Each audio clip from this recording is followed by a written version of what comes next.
There are families buried so deep in the Appalachian backwoods, even God forgot their names, but their bloodlines, they didn't die, they multiplied, folded in on themselves, again and again, until what remained wasn't a family, but a genetic echo of madness. They called her Gracie Irene Whitaker, born in Odd, West Virginia, a place so remote it was named after its own absurdity, but her story was no accident. It was a prophecy fulfilled by flesh.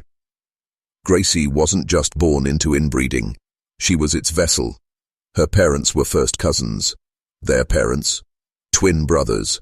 That means half of her DNA mirrored itself before she even took her first breath. But it didn't stop there. She later married her double cousin, John Emery Whitaker, genetically closer than a brother. Together they had 15 children. Most of them never spoke, some never walked.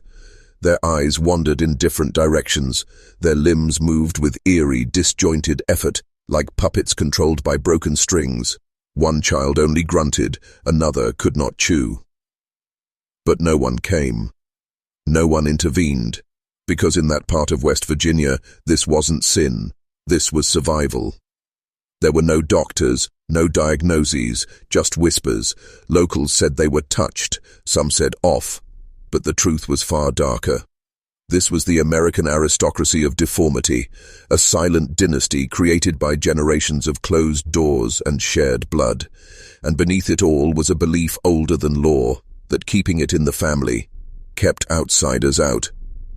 The Whitaker line became a living archive of genetic entropy, proof that nature doesn't forget. It waits, it compounds, and it punishes.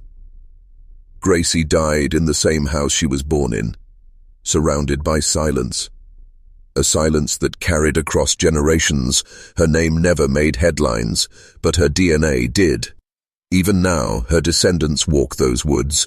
Some still grunt, some still stare with empty eyes that never learned to read or dream.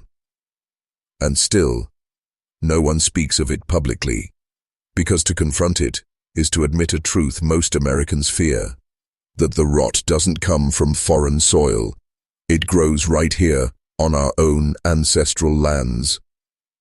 Welcome to the story you were never meant to hear. This is the beginning of the forbidden legacy, and we're only getting started. You've been taught to look outward for corruption, to blame kings, tyrants, foreign empires, but the darkest conspiracies, they don't wear crowns, they wear family names passed down like curses. Laureen Whitaker was born already doomed. She was Gracie's daughter, birthed from a bloodline that had already folded too many times. By the time Laureen came into the world, the DNA had looped in on itself so tightly it began to choke the mind before it could even form. She didn't cry like other babies. Her gaze was distant, her limbs loose. She never tracked movement, never responded to her name. She was raised by siblings who also couldn't speak, fed by hands that had forgotten how to hold books or dreams, educated by no one, touched by no one outside the bloodline. Laureen never left the property, not once.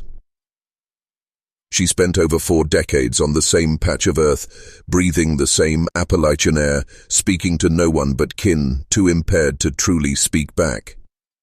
She didn't marry, didn't drive, didn't vote, didn't even exist, legally, in the way you and I do. There is no record of her death, no obituary, no hospital file, just stories, passed between locals who dared whisper the word incest behind closed doors, but never in public. And here's the part they don't want you to hear. This wasn't just tragedy, it was systemic containment. No government agency intervened, no social worker raised alarms. Why? Because it's easier to let the poor rot in silence than admit that the American ideal has blind spots big enough to swallow entire families. If a tree falls in the forest and no one hears it, does it make a sound? If a girl is born, lives and dies in isolation, did she ever really exist? Laureen was a prisoner of flesh, a living cipher of what happens when blood becomes obsession, and secrecy becomes religion. And yet, This is just one name, one outpost in a national pattern that stretches from the Appalachian hollers to hidden corners of Texas, the Dakotas, even urban enclaves where tradition wears a modern mask. By now you're starting to see it, aren't you? This wasn't an accident, it was engineered. They don't want strong minds. They want closed loops. What if I told you that the horror isn't buried in history, but breathing behind locked doors right now? That somewhere in America, a girl was born from her mother, who was also her father's daughter. Her name is Rita. Born in Texas, not in 1920, not in some forgotten holler, but in 2010. Her mother was 16, her father, also her grandfather. The story unraveled after doctors noticed the baby's face. Off-center features, unusually small jaw, signs of cranial pressure. But what raised the real red flags were the bruises, hidden beneath her onesie, behind her ears, along her ribs. Genetic testing confirmed what no one wanted to believe. The mother and father were the same man. That's not cousin marriage, that's biological collapse. Rita was born not just from abuse, but from biological duplication. Identical alleles mirrored in every chromosome. Her genome became a battlefield, overrun by recessive genes screaming unchecked through her body. She didn't speak. She couldn't walk properly. She developed hydrocephalus, needed brain surgery at 3, and by age 4, both of her parents were incarcerated. Here's the truth. They'll never print in textbooks. Rita is not unique. Across America, there are locked wards, anonymous foster records, sealed medical files, each hiding a child shaped by ancestral feedback loops and the silence of broken systems. Rita became a ward of the state. She lives now in a long-term care facility in Houston. Her name is changed. Her file is sealed. But her body remembers. And this isn't medieval horror. It's a repeating algorithm. Genetic recursion triggered by secrecy, isolation, and the moral cowardice of institutions too afraid to intervene. The child born from incest doesn't just carry trauma. She becomes the trauma. Every heartbeat, a legacy. Every breath, a scream of corrupted code. This is where biology meets cruelty, where the body and I becomes a prison for the sins of fathers, and systems let it happen. You were never meant to hear this, but now you have. So ask yourself, if Rita exists, how many others are kept silent by design? You're not watching a story, you're staring down a mirror, and the reflection is getting darker. The descent sharpens from here. Not all control wears chains. Sometimes it's written in scripture, hidden in tradition, masked as virtue, but beneath the ritual, the pattern remains: isolation, submission, and inherited silence. Maria was born into the Hutterites, one of America's hidden religious enclaves. South Dakota, mid-1970s. A world where obedience was sacred and marriage within the colony expected, not questioned. Her parents were second cousins. Their parents had also married within the group, and while no one used the word inbreeding, the outcome was visible in the flesh. Maria was born with Treacher-Collins syndrome, a genetic disorder that disfigures the face but spares the mind. A recessed chin, deformed ears, no cheekbones. A face shaped like a warning that no one wanted to read. But Maria's story wasn't defined by ignorance. It was defined by containment. She could think, she could learn. She signed before she spoke, read before she was 7. Her hearing was damaged, but her spirit wasn't. And for that reason alone, she became dangerous to the system. You see, in closed communities like hers, the mind must not outgrow the walls. Because once someone sees beyond the farm, they don't come back. But Maria stayed, not because she was loyal, because she was isolated. She grew up hearing sermons about obedience, marriage, humility, never about risk, DNA, or agency. Science was distant, medicine optional, And when a doctor finally published a paper using her case to illustrate the genetic risk of closed-loop marriage, the colony was furious. They didn't deny her condition. They denied the cause. Culture over truth, tradition over evidence, control through isolation. Maria eventually married, yes, another distant cousin, but avoided passing down her condition. She has 2 children now, healthy by miracle or by math, but the cycle still spins. And here's the hidden mechanism. No, one sees. When control is written into identity, rebellion becomes unthinkable. This isn't just genetics, it's generational programming. You can program minds to obey through faith.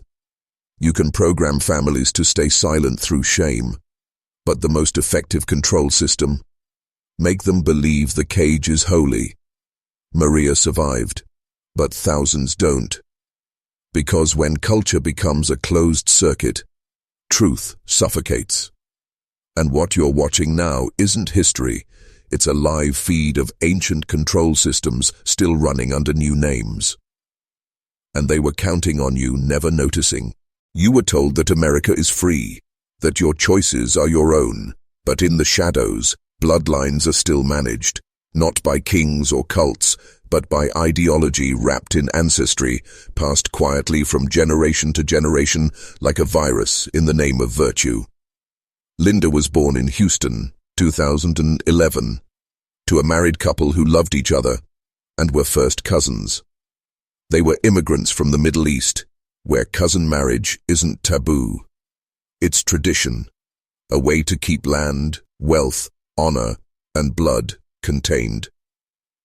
No one warned them of the risks, not their families, not their religious leaders, not their American doctors. Linda was born with a missing kidney. Then came the seizures. Then the diagnosis, microcephaly. Her brain was too small, her skull too tight, her learning capacity severely limited. By age 6, she was in a special education classroom. By 8, she could form sentences, but still couldn't read. Her IQ was documented around 70, borderline impaired, functionally dependent. And her parents? They called it God's will. That's the most effective psychological control of all, when the damage is rebranded as destiny and suffering becomes sacred. This is how closed bloodlines survive in modern systems. Not through violence, not through conspiracy, but through a marriage of faith, ignorance, and structural silence. You see, Linda's case isn't rare. It's one of thousands unfolding inside America's multicultural enclaves, Amish communities, Hasidic sects, isolated Mormon offshoots, rural southern dynasties. Places where blood isn't just thicker than water, it's thicker than law. And the institutions, the state, the healthcare system, they look away because tradition is politically delicate, because challenging culture is offensive, because truth has become a liability. But here's the part they'll never say out loud. The more isolated a bloodline becomes, the more easily it can be controlled, shaped, and used. It's not just about marriage. It's about management. Who marries whom? Who is born? Who stays silent? This is eugenics in reverse. A slow-motion collapse of cognition disguised as heritage. A national failure hidden in cultural respect. Linda is not a mistake. She is a signal that the systems don't care until it's too late, that they'll let the bloodlines rot if the votes keep coming and the churches stay full.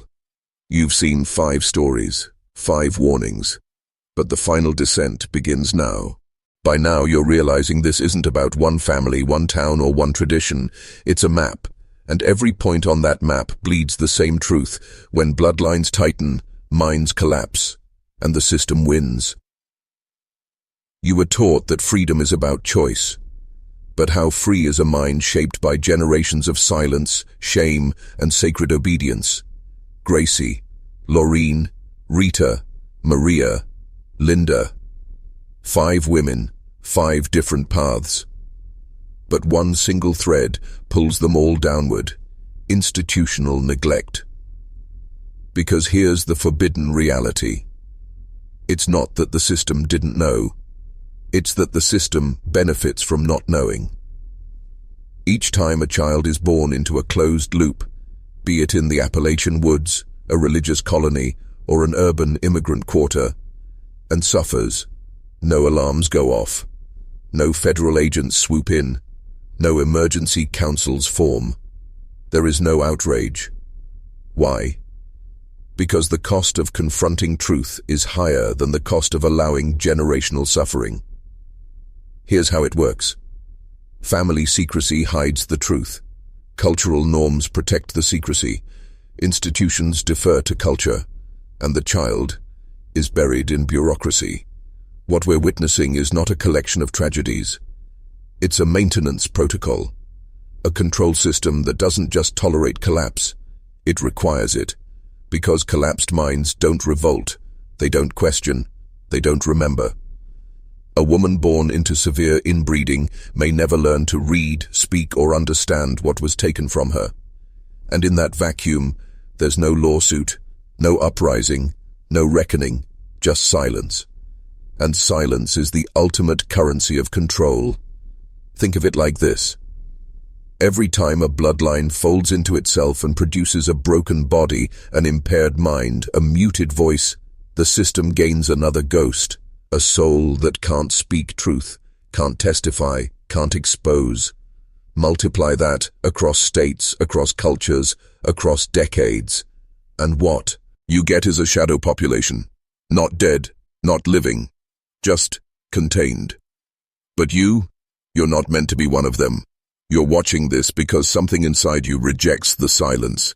Because your blood, no matter how pure or impure, remembers the sound of truth. And now, the final descent is near. Here's the final truth they've buried beneath every census, behind every medical record, under every cultural justification. This was never just about genetics. It was about engineering obedience. Inbreeding isn't just a biological hazard. It's a psychological weapon. Let that sink in. Because while the faces may change, the outcome doesn't. When you compress DNA over generations, you don't just break bodies, you erase memory. You create generations who can't rebel, who can't read the past, who can't even speak their own pain. That's not nature, that's design. And the design has fingerprints. Governments knew, agencies had the data. Entire communities were mapped, not for help, but for containment. Psychological operations aren't always loud. Sometimes they're rural, sometimes they're religious, sometimes they're genetic. Because if you want total control, you don't need to build prisons. You build bloodlines too broken to run. And while the world chases elite conspiracies of royalty and secret societies, the truth is uglier, closer, more intimate. The American underclass was being genetically collapsed in plain sight. How? Through economic abandonment, through cultural manipulation, through institutional apathy, through generational feedback loops that nobody dared interrupt. And who suffers most? Not the men, the women, the daughters, the silent witnesses born into systems they never chose, but couldn't escape. Gracie, Laureen, Rita, Maria, Linda. They weren't just victims of bad luck. They were proof. Proof that when the system wants silence, it doesn't kill you, it rewires you. So now you've heard the stories, you've seen the faces, and there's no turning back. Because the deeper truth is this. Blood is not loyalty. Blood is memory, and someone has been trying to erase yours, but not anymore. If you're still here, you're not like the damn, you're one of the few who can see the gears turning in the dark. And now it's your turn to speak. Comment. I see the spiral, I break the chain. Twice. Let the algorithm know you're not asleep. Let the system know you're awake. Because once you've heard the truth, you don't crawl back up the rabbit hole, you burn it from the inside.